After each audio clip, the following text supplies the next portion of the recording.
हाँ जी, market failure का जो सेकंड पार्ट है वो डिस्कस करते हैं। मैंने फर्स्ट पार्ट में आपको क्या बताया था मार्केट फेलियर के बारे में। देखिए मार्केट फेलियर क्या होती है, थोड़ा सा मैं आपको ब्रीफली 3-4 मिनट में बता देती हूँ। मार्केट फेलियर का मतलब क्या होता है, जहाँ पे डिमांड सप्लाई कट करते हैं वो तो चलो इक्विलिब्रियम हो गया, बट किसी वजह से अगर प्राइस अप डाउन हो गया ना, मीन्स कि एलोकेशन प्रॉपरली नहीं हो रहा है या प्रेटो ऑप्टिमिलिटी है वो भी जो है उसी लेवल पे नहीं है जहाँ पे प्रेटो ऑप्टिमिलिटी होनी चाहिए, वो कंडीशन भी सेटिस्फाई नहीं करती। मोनोपोली की वजह से, मोनोपोलिस्टिक की वजह से, है ना, किसी भी तरह से क्या हो जाता है, मार्केट फेल हो जाती है, मतलब कि एलोकेशन नहीं हो पाता रिसोर्स का, तो उसे क्या बोलते हैं, मार्केट फेलियर बोलते हैं। क्लियर।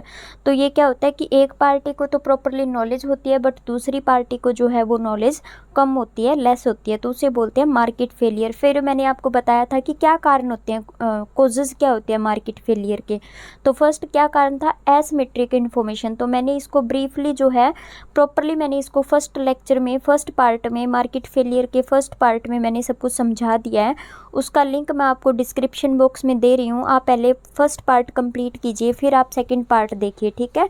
तो वहाँ पे मैंने बताया था कि मार्केट फेलियर क्यों होता है, एसिमेट्रिक इन्फॉर्मेशन की वजह से, प्रॉपरली नॉलेज नहीं होती। सेकंड क्या होता है, इसमें कौन सी प्रॉब्लम आती है, लेमन जो कार मार्केट होती है ना वो प्रॉब्लम आती है, एडवर्स सिलेक्शन की प्रॉब्लम आती है, और इसमें सेलर को ज़्यादा नॉलेज होती है। क्लियर, आप ये बात ध्यान रखेंगे। एडवर्स सिलेक्शन में क्या होता है, सेलर को ज़्यादा नॉलेज होती है।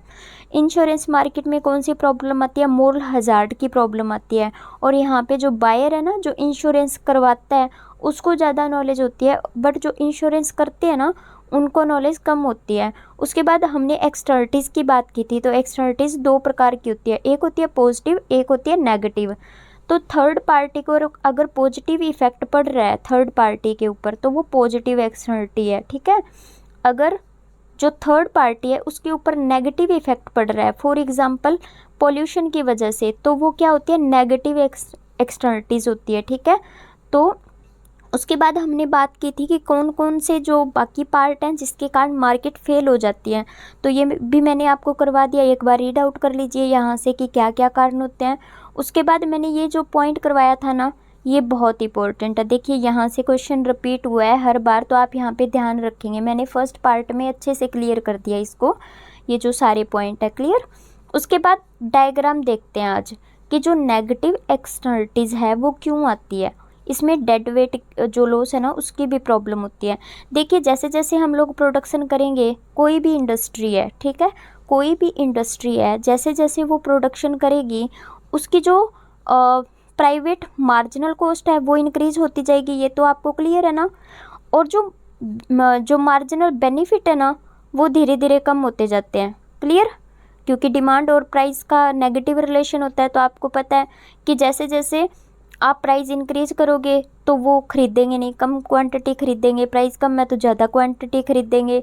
और वैसे भी आपको पता है कि जैसे जैसे प्रोडक्शन इंक्रीज होती है, क्वांटिटी इंक्रीज होती है, तो धीरे धीरे प्रोडक्शन कम हो जाता है, मार्जिनल बेनिफिट होते हैं ना वो कम होने शुरू हो जाते हैं। इसलिए हमारी ये जो कर्व है ना वो डाउनवर्ड स्लोपिंग है, यहाँ तक क्लियर है।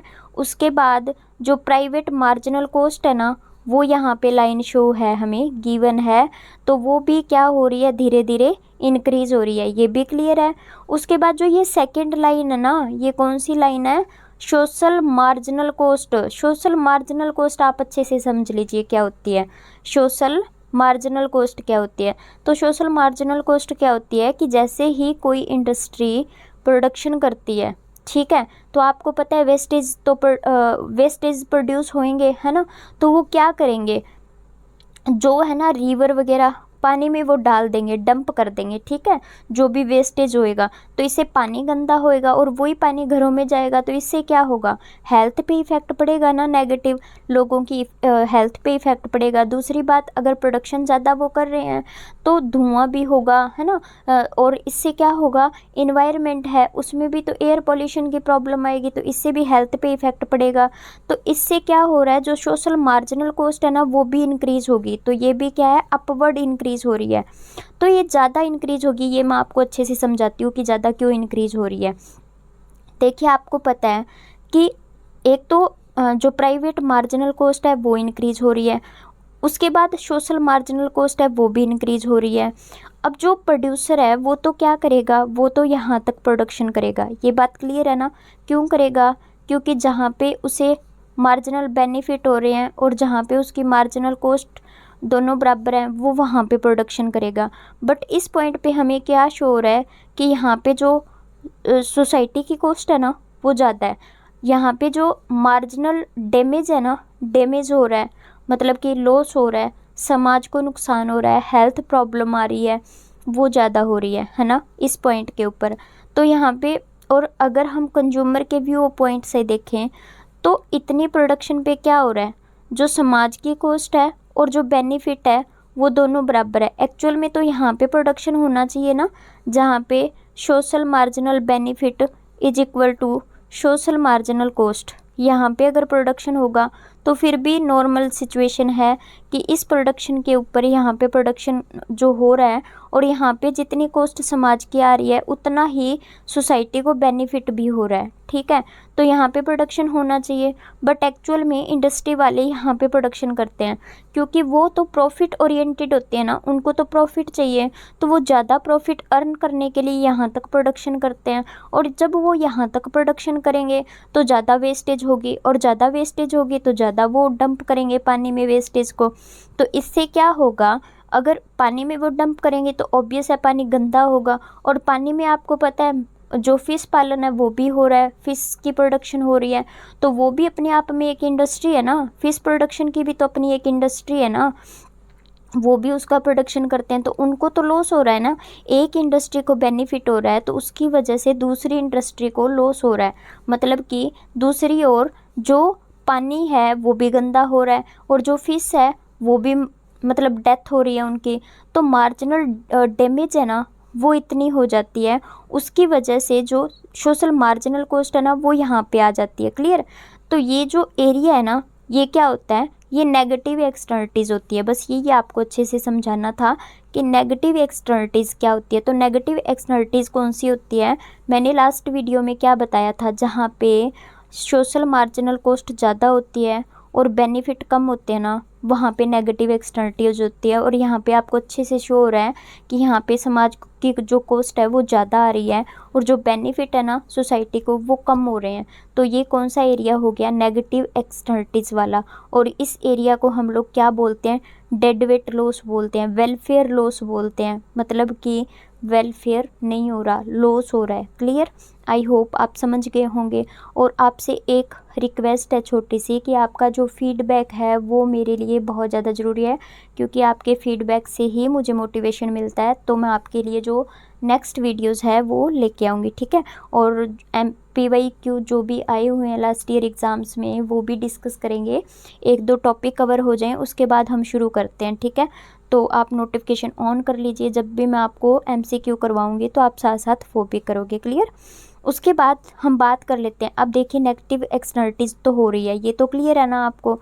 अब हम क्या करते हैं, मतलब गवर्नमेंट क्या करती है, इसका सोल्यूशन भी करती है। क्या सोल्यूशन करेगी, या तो गवर्नमेंट सोल्यूशन करेगी, या फिर आपको पता है एक इंडस्ट्री है उसको तो बेनिफिट हो रहा है, दूसरी इंडस्ट्रीज़ को लॉस हो रहा है।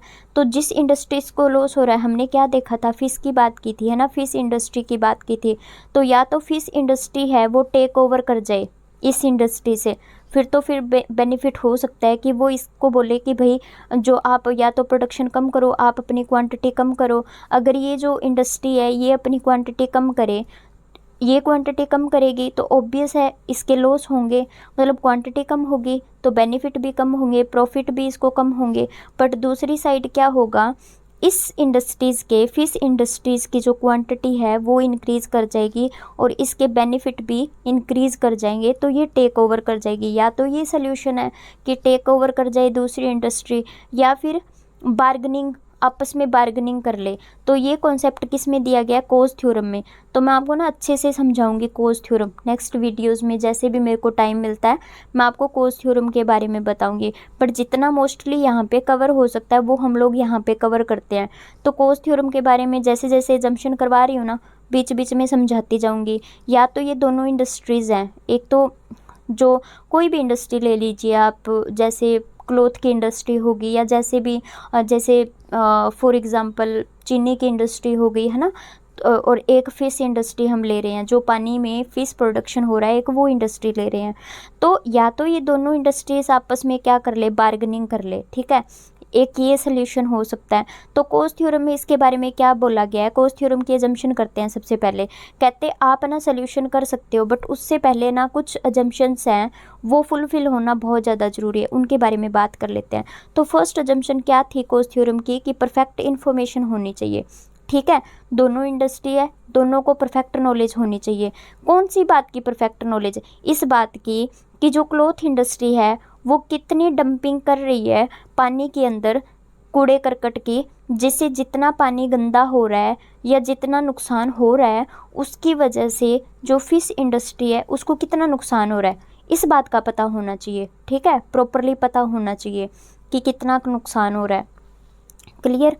और इसके बाद अगर ये आपस में बार्गेनिंग करते हैं, निगोटिएट करती है, तो जो कॉस्ट आती है ना दोनों की, है ना, जैसे वो मीटिंग करेंगी, बात करेंगी, जैसे भी मिलेंगी आपस में मिलके ही बात होती है ना, तो वो जो बार्गेनिंग कॉस्ट है ना वो नहीं होनी चाहिए, दोनों में कॉस्ट नहीं होनी चाहिए, फिर ही फ़ायदा है ना। अगर ये आपस में मिलते हैं, अगर इनकी बहुत ज़्यादा कॉस्ट आ रही है आपस में, है ना, फिर क्या फ़ायदा। तो कोस्ट थ्योरम क्या अजम्पशन लेके चलती है कि बार्गेनिंग कॉस्ट नहीं होनी चाहिए।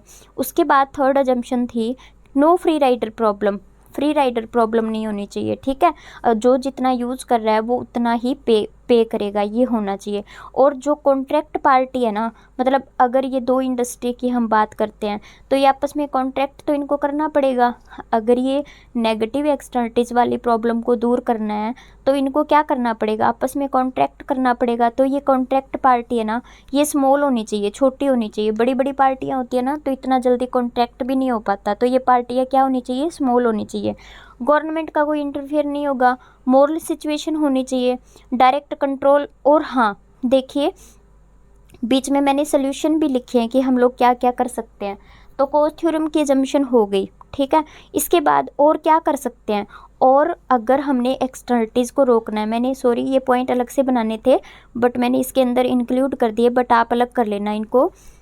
जो नेगेटिव एक्सटर्निटीज़ है ना उनको ख़त्म करने के लिए और गवर्नमेंट क्या कर सकती है, गवर्नमेंट डायरेक्ट कंट्रोल भी कर सकती है। अब डायरेक्ट कंट्रोल कैसे कर सकती है, प्रॉपरली बोल सकती है गवर्नमेंट, या तो इस इंडस्ट्री को बोल देगी, क्लॉथ इंडस्ट्रीज़ को, कि समाज का जो सोसाइटी का लॉस है, सोशल मार्जिनल कॉस्ट है वो भी ज़्यादा आ रही है, तो गवर्नमेंट क्या करेगी, प्रॉपरली कंट्रोल भी तो कर सकती है ना। इसके अलावा और क्या कर सकती है गवर्नमेंट, इसके अलावा गवर्नमेंट जो है टैक्स भी लगा सकती है, ठीक है। जितना मार्जिनल डैमेज हो रहा है ना, जितना मैंने आपको वो डायग्राम में क्या बताया था, ये तो जो थी पब्लिक की जो कॉस्ट थी, पब्लिक कॉस्ट, प्राइवेट कॉस्ट आ रही थी, ये समाज की कॉस्ट आ रही थी, ठीक है। और ये जो बेनिफिट था यहाँ पे, क्लियर। तो ये जो एरिया था ये कौन सा था, मार्जिनल डैमेज वाला था ना, डेड वेट लॉस आया था यहाँ पे। तो गवर्नमेंट क्या कर सकती है, पीगू टैक्स भी बोला जाता है, पीगू ने इसके बारे में व्यूज़ दिया था कि जितना डैमेज हो रहा है ना उसके अकॉर्डिंग जो है गवर्नमेंट टैक्स लगा सकती है, और जो टैक्स इकट्ठा होएगा वो जिस पार्टी को नुकसान हो रहा है उसको वो क्या कर सकती है, फुलफिल, उसका जो हर्जाना जो नुकसान है वो उसे पे कर सकती है। उसके अलावा गवर्नमेंट क्या कर सकती है, लाइसेंस का भी यूज कर सकती है। लाइसेंस का मतलब होता है कि गवर्नमेंट क्या करेगी, लाइसेंस की फ़ीस रख देगी इतनी, ठीक है। जिसकी डिमांड कम है उसकी लाइसेंस फ़ीस भी कम है, जो डिमांड ज़्यादा करेगा ना, कि जिसको प्रोडक्शन ज़्यादा करना है उसे फिर फ़ीस भी उतनी पे करनी पड़ेगी। तो ये भी एक हिसाब से टैक्स का ही फॉर्म है, ठीक है। तो जितना टैक्स इकट्ठा हुआ मीन्स कि लाइसेंस की फॉर्म में जितनी भी इनकम इकट्ठी हुई वो फिर कंपनसेट कर देगी, किसको दे देगी, सरकार, वो जिनको नुकसान हो रहा है, ठीक है। जितनी समाज की कॉस्ट आ रही है उनको कंपनसेट करेगी। तो लाइसेंस लगाना, टैक्स लगाना या फिर डायरेक्ट कंट्रोल करना, ये भी इसका एक पार्ट है, ठीक है। और हम लोग नेक्स्ट वीडियोज़ में, कमिंग वीडियोज़ में जैसे भी टाइम मिलता है, PYQ है वो भी आपसे डिस्कस करूँगी, और मिलते हैं आपसे नेक्स्ट लेक्चर में। Thank you.